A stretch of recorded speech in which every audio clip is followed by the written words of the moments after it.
Scripture says, "The first shall be last, and the last shall be first."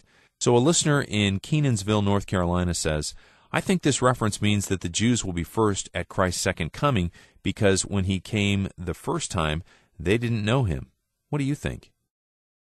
Well, I just think that you're entirely wrong, and that the scripture that you quote, which is Matthew, the 19th chapter, 29th and 30 verses, and I'll read it, "And every one that hath forsaken houses, or brethren, or sisters, or fathers, or mother, or wife, or children, or lands for my name's sake, shall receive 100-fold, and shall inherit everlasting life. But many that are first shall be last, and the last shall be first." Now that scripture hasn't any reference at all the return of Israel back to the land at all.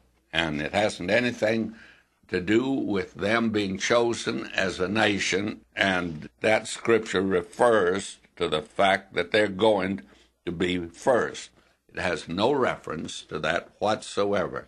You see, here's a case of taking scripture out of its context and making it applicable to another passage of scripture which it's totally unrelated. And therefore, may I say to you, I feel that you should not make that kind of connection, and that reveals the danger of taking scripture out of context and interpreting it in another connection.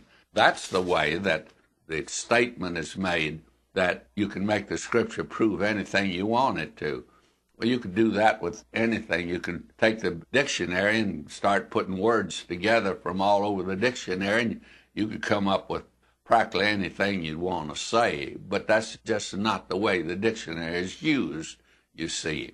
And Scripture's not to be used like that, pulling a verse out here and pulling one out there and making the connection totally unwarranted.